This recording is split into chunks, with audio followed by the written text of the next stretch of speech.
Liberalism is a political and moral philosophy that places individual freedom, rights, and equality at its core. You experience it daily through freedoms like speaking your mind online, choosing your career, voting in elections, practicing any religion, or starting a business with minimal interference. It champions personal autonomy. People should live as they choose so long as they don't harm others.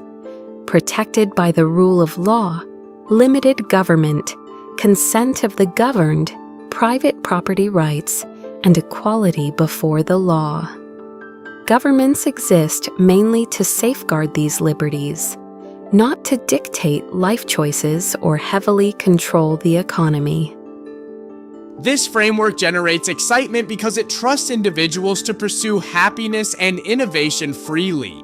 Picture scrolling social media without censorship, accessing diverse news sources, or building a startup that could change lives, all possible because liberalism prioritizes liberty over collective mandates. Key thinkers like John Locke, 17th century, argued for natural rights to life, liberty, and property, with government deriving power from the people's consent. Adam Smith added economic liberalism, showing how free markets and self-interest guided by competition create prosperity. The Enlightenment fueled this, influencing revolutions like the American 1776 Declaration of Independence and French 1789, plus documents like the U.S. Constitution and Bill of Rights. Over centuries, liberalism evolved. Classical liberalism stressed minimal government, free markets, and laissez-faire economics to maximize personal and economic freedom. Modern liberalism, or social liberalism, emerging in the late 19th to 20th centuries, recognized that poverty, discrimination, or monopolies can block true liberty. It supports government action, regulations, welfare programs, education access, healthcare to create equal opportunity and remove barriers while still preserving core freedom. Today, in 2026, liberalism underpins most Western democracies. Free speech protections, independent judiciaries, market economies with safety nets, civil rights laws, and international bodies promoting human rights. The strengths are profound. It fosters innovation, tech booms, scientific advances, cultural diversity because people experiment freely. Economic growth thrives under property rights and competition. Societies become more tolerant and pluralistic, respecting diverse beliefs and lifestyles. Democratic institutions allow peaceful change through election. In practice, liberal democracies often achieve high living standards, strong rule of law, and protections against tyranny.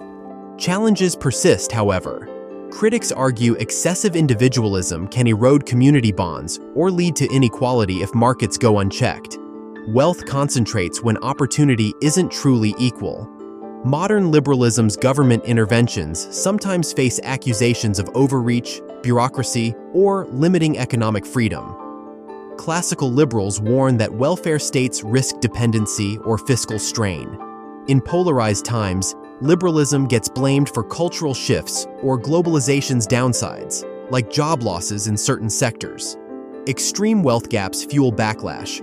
Per the World Inequality Report 2026, the top 10% own about 3/4 of global wealth, the bottom half just 2%, and the ultra-rich 0.001%, fewer than 60,000 people, control more than the bottom half combined, prompting debates on whether liberalism adequately addresses systemic barriers. No pure form dominates everywhere. Most nations mix elements. The U.S. leans toward classical economic liberalism with strong individual rights but limited welfare. European countries blend market freedoms with robust social protections, social liberalism. In 2026, the IMF's January update projects global growth at a resilient 3.3% this year, supported by technology investments, especially AI, adaptable businesses, and policies offsetting trade uncertainties. Much of this dynamism ties to liberal economic principles in open markets. Liberalism excels at protecting personal freedoms, enabling progress through reason and choice, and adapting via democratic reforms. It counters authoritarianism by limiting power and promoting pluralism.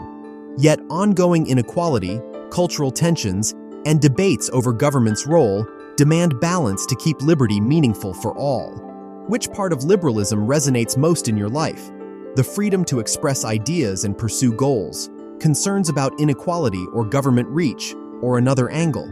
Share your thoughts in the comments.